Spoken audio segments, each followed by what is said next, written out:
दौसा ग्राम बडोली में ट्रैक्टर चालक व कार चालक के बीच साइड देने को लेकर हुई मारपीट कुछ ज़्यादा ही हो गई। इस चालक ने बताया कि उनकी गाड़ी साइड में खड़ी हुई थी।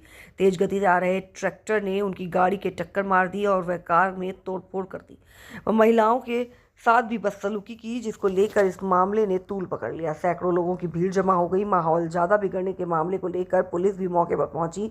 वह उपचुनाव के दौरान इस तरीके की घटना हुई, जिसके लिए उपचुनाव में खड़े अलग अलग पार्टियों के प्रत्याशी भी मौके पर पहुंचे। वहीं पर डॉक्टर किरोड़ी लाल मीणा भी पीड़ित परिवार के पास पहुंचे। वह सारी घटना की जानकारी ली। अंत में उन्होंने घटना में जो भी शामिल है, जिन्होंने इस तरीके की घटना की है, उसके साथ कड़ी कार्रवाई करने का आश्वासन दिया। व उनके साथ जो भी नदी में जेवर छीन कर ले गए, उसको भी जल्द से जल्द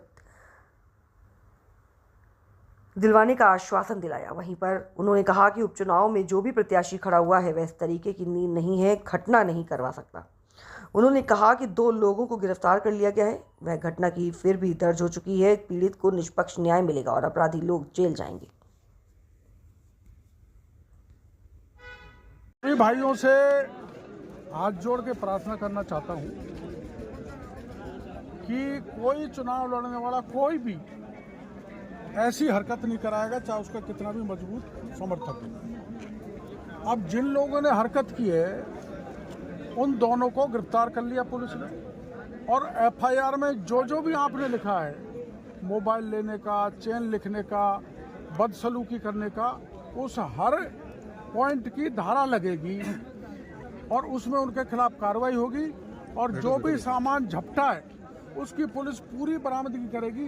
इसकी गारंटी मैं देता हूं, अगर मेरे पास भरोसा करते हो। सही से मान दो तो साहब समय ले रहा था, मैं था उस समय कतरो टाइम हो जाऊंगा का।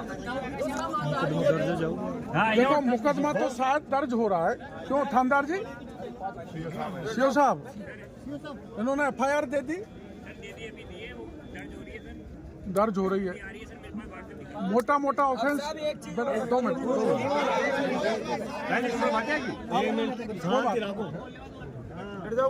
मोटा ऑफेंस क्या है? सारा लूट का और छेड़छाड़ का है। वो है ना, तो उसमें 300 और गाड़ी का शीशा तोड़ा, 427 है सर, और 354 लगेगी। 354। अब सब धाराएं मेरे भाइयों सुन लो आप, ये तो खुले में है। अब देखो, मेरी बात सुनो। अरे बेटा, उसका 354 लगता है। और सुन लो, और ये मैं आपके बीच में वादा कर रहा हूँ, मैं जो कहता हूँ उससे पीछा नहीं हटता।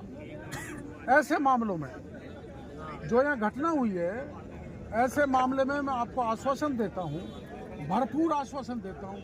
नीलकंठ बाबा की कसम खा के देता हूँ, परशुराम भगवान की कसम खा के देता हूँ कि कतई हेर फेर नहीं होगी, रिकवरी होगी और सारी धाराएं लग के वो जेल में बैठे रहेंगे। बोलो भगवान परशुराम की जय, लाल बाबा की जय। डीजल टैक्स क्यों ऐसा कर रहे हैं? उस आदमियों का क्या रिकॉर्ड है? प्रशासन हमारे बीच में, इन्होंने कह दिया कि भाई रिपोर्ट हमने जो दी है धाराओं में, वो रिपोर्ट दर्ज होगी। क्यों साहब? और रही बात उनकी गिरफ्तारी की, कह रहे साहब दोनों गिरफ्तार हो गए। लेकिन अब यार, हल्ला करने से नहीं, अपना समाधान होगा। हमारी जो आगे की रणनीति क्या होगी? हमारे बीच में अब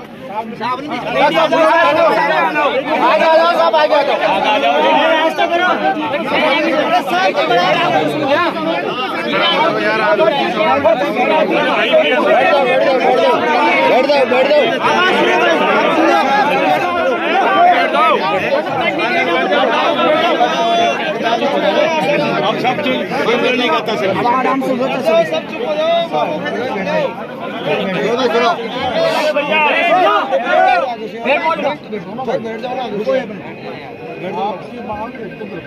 बिल्कुल साहब, दोनों उठा दिए। बिल्कुल। अब आप जो भी धारा लिखा हो, जो भी लिखा हो, लूटा है, जो भी कुछ किया है, कुछ मेरे से चेन का, मोबाइल का, जो कार्रवाई करेगी। 2 तोड़े की तो सोने की चैन थी साहब। हाँ ठीक है, 1 मोबाइल था, उसको पुलिस बरामद करेगी। 7,500 रुपए की नकदी थी। गाड़ी की स्थिति आपने देख ली, तोड़ फाड़ की खून खराब आपने देख लिया, गाड़ी के ऊपर कितने छींटे हैं। ट्रॉली भरी हुई थी पत्थर की, उसी में से पत्थर उठा के और मारे हैं उसके, लेडीज के और जेंट्स के दोनों। और सर मैं रास्ते में आ रहा था, मैं भी आपके लेडीज के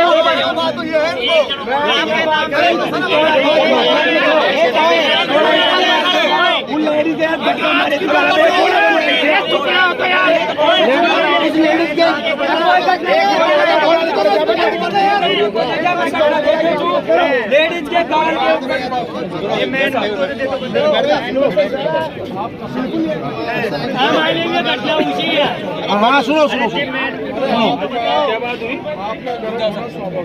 कैबिनेट मंत्री साहब बोल रहे थे आपका गरम होना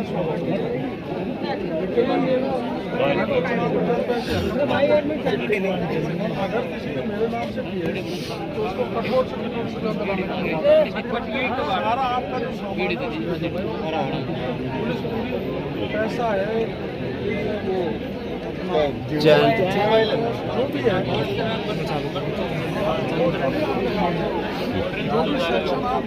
डॉक्टर साहब वो तो बरामद हो जाएंगे, लेकिन उस लेडीज के गालों पे पटके मारे उसका क्या होगा? कैसा क्या है? मंत्री साहब उसकी इज्जत आ जाएगी तो वापिस सब लेडीज की इज्जत वापिस आ जाएगी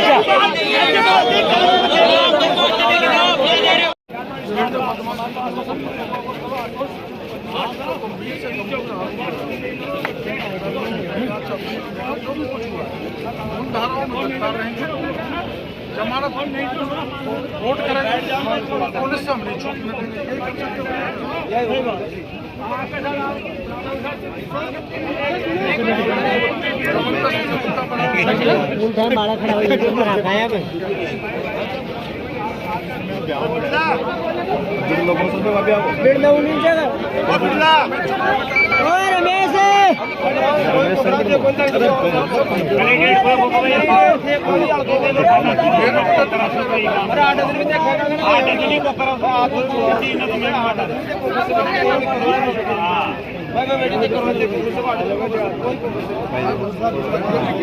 साहब थान तो जया बुला दे, दूसरा इनकी जगह भी बैठ जाओ था कि ये बात को ना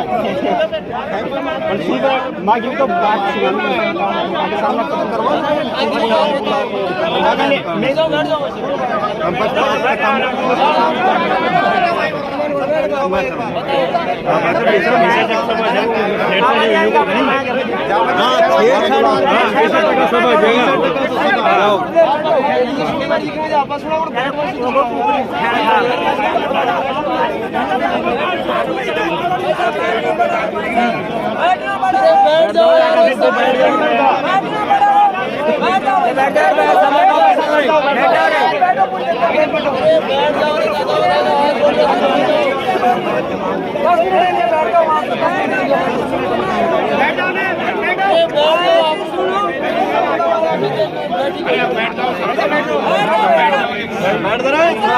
भाई बैठ जाओ। अरे बैठ जाओ भाई,